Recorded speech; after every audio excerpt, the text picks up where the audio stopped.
ngerti. Ya kalau ngerti mah saya kagak nanya, botak. Dulu kau dokter cadel ya. Ya botak. Kira ya. Bang botak. Bang botak. Botak. Aku sadar kok cintaku ini tak Berbunga langsung apa? Cium aku gitu. Cium kamu? Langsung nyosor gitu? Di mana? Di dalam mobil. Di bagian mana dia? Oke, dia langsung cium kamu intinya? Melihat dalam 2 minggu terakhir ini ada sosok seorang perempuan yang katanya bernama Widya. Ini meresahkan. Ya, saya bukan sependapat dengan si beling-beling, bukan. Tapi menurut saya dia meresahkan. Surasman bulat-bulat seperti lato-lato, ya bila dipandang tak ada duanya, lembek-lembek rasanya.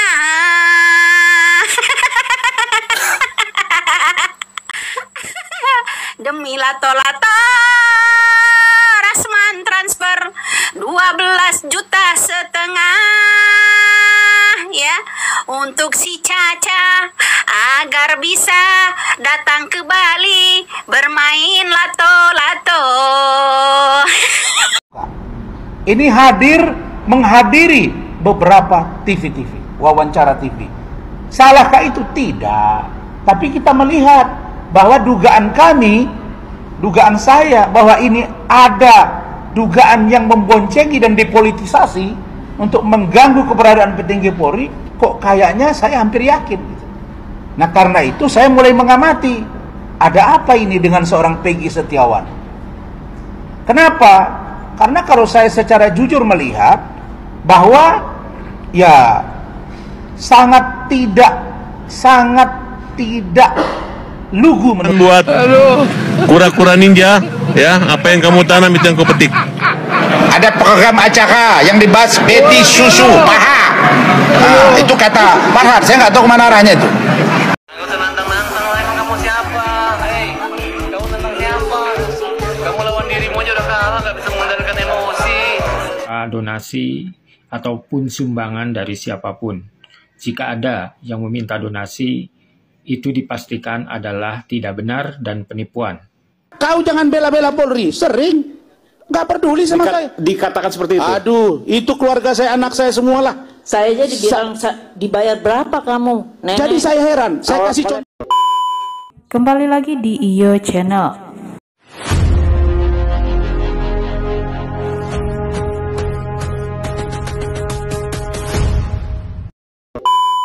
Baiklah, kali ini saya masih akan membahas tentang kasus Vina di Cirebon, yaitu tentang Hakim Eman Sulaiman yang akan dilaporkan Rasman ke Komisi Yudisial.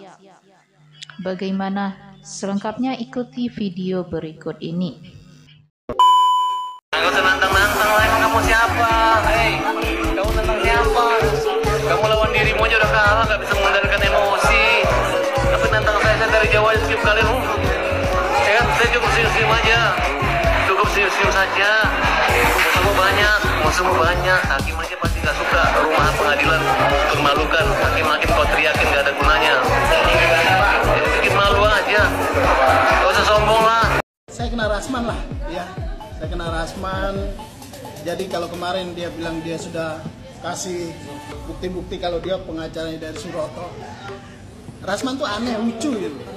Kalau menurut saya, Rasman ini magangnya kurang lama, atau dia mungkin nggak pernah magang dari kantor pengacara ya. Jadi seolah-olah seperti apa ya? Seperti pengacara di bawah pohon bambu gitu. Sekarang manalah ada saksi didampingi sama pengacara. Jadi pintar loh Rasman. Rasman itu metik kuasa dari Suroto. Suroto itu notabene saksi kalau di pengadilan nggak dibutuh lawyer. Dia cuma diperiksa atas apa yang dialami, apa yang diketahui ya. Iya, apa yang dia lihat, apa yang dialami, dia ketahui, itu aja. Jadi kalau dia pakai pengacara, pintar memang Rasman. Supaya apa? Supaya Rasman menghindari beracara di pengadilan. Kalau beracara di pengadilan pasti kita kejar organisasinya apa, kapan dia dilantik, terus dari mana dia. Ini kan lucu. Jadi kalau pengacara di bawah pohon bambu gitu, dan buat Rasman tuh nothing gitu. Cuma bisanya ngecoprak sama sorry Rasman. Kenapa abang bisa berpikir seperti itu? Memang pernah kenal dekat atau seperti apa, bang? Saya kenal Rasman itu waktu saya di Sunan Kalijaga. Jadi dulu dia itu ngikut-ngikut kita lah. Dia bukan pengacara dulu tahun sekitaran tahun 2012-an itu, bukan lawyer, belum jadi apa. Tiba-tiba dia jadi pengacara. Dan saya kok aneh ya lihatnya si Rasman ini bela sekali penyidik polisi ya. Padahal Rasman sendiri itu posisinya dalam keadaan tersangka oleh polisi gitu. Jadi mau nolong-nolong orang tapi dia sendiri lagi dijahatin gitu. Nah sekarang kalau dia mundur, mungkin dia bukan mundur, ya disuruh mundur. Karena apa? Keilmuannya mungkin nggak sampai ke sana. Kalau sekarang siapa itu RT Pasren pakai dia, yang saya tahu Rasman nggak pernah loh dipakai orang, tapi dia mengajukan diri. Gitu. Makanya Rasman itu selalu metik kuasa itu dari saksi supaya dia tidak masuk ke arena litigasi di pengadilan. Kalau di pengadilan yang pertama kali akan kita tanyakan sama Rasman itu, saudara duduk sebagai apa? Sebagai pengacaranya, mana organisasimu? Karena yang kita tahu dia mantan, namanya juga mantan, selalu risih kalau melihat orang sukses gitu. Mantan. Nah kalau abang sendiri saat ini menjadi pengacaranya siapa, bang? Saya Sakatata sama Farhat Abbas dan kawan-kawan. Ya kita sedang mengajukan upaya PK, jadi hari ini juga kita sedang mengajukan upaya PK. Nanti tinggal kita daftarkan. Rencananya kapan?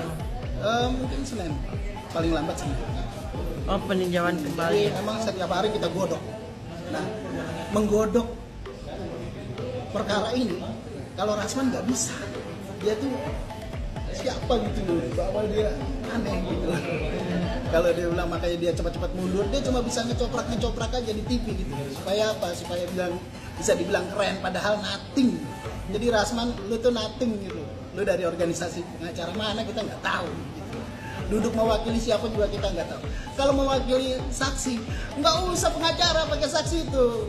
Anak di bawah kolong jembatan ya mohon maaf ya. Orang-orang aja itu bisa kok mewakili saksi. Kalau cuma kasih pendapat. Saya bilang praktisi hukum dari mana kau Rasman? Ya. Kau macam betul aja, banyak kali lah ceritamu. Kau menolong dirimu aja nggak becus.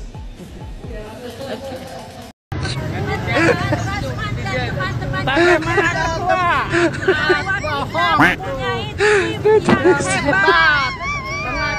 Rasman sekarang vertigo. Bang, satu kata untuk Bang Rasman. Selamat menikmatin vertigonya. Walau Bang Rasman. Di iNews. Dari mana aturannya? Kalau tersangka harus dipanggil dulu. Kaji tersangkanya tidak sah, DPO-nya tidak sah. Kalau udah DPO dipanggil dulu ya. Ya, kan bilang kalau DPO dari mana aturannya kalau DPO harus dipanggil dulu. Orang DPO-nya tidak sah. Ya, Anda belajar hukum nggak? Dalam perjalanannya 49 hari itu banyak yang menawarkan diri, kuasa hukum, pengacara menawarkan diri membantu Peggy. Iya betul, saya itu kerepotan, banyak yang datang ke rumah menawarkan diri dan saya pun harus benar-benar selektif. Mungkin saya itu hanya dari keyakinan aja, oh ini nih yang memang benar-benar ikhlas gitu, dari obrolan, bahkan dari pihak Elsa Sharif juga pernah datang ke kantor saya, dari Rasman juga berkali-kali menelepon saya, itu udah berapa kali, 3 kali mungkin. Cuma karena saya juga yang nggak tahu, hati nurani saya aja, ternyata tim yang 74 itu memang benar-benar ikhlas, benar-benar yang terbaik. Hakim Eman Sulaiman telah membebaskan Peggy Setiawan. Putusan ini menuai pro dan kontra bebasnya Peggy Setiawan, juga membuat Eman Sulaiman dihantui kasus hukum. Pasalnya, pengacara Rasman yang merupakan orang yang kontra dengan bebasnya Peggy Setiawan berniat untuk melaporkan Hakim Eman Sulaiman ke Komisi Yudisial. Pelaporan tersebut dikarenakan menurut Rasman, Hakim Eman telah melampaui kewenangan dan melakukan putusan yang ultra petita, tidak sesuai dengan apa yang seharusnya.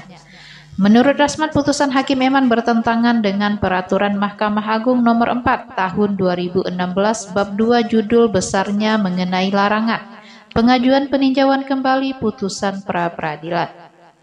Di mana menurut Rasman Hakim Eman seharusnya tidak menggugurkan kewenangan penyidik. Namun niat pengacara Rasman ini membuat Farhad Abbas memberikan respon menohok.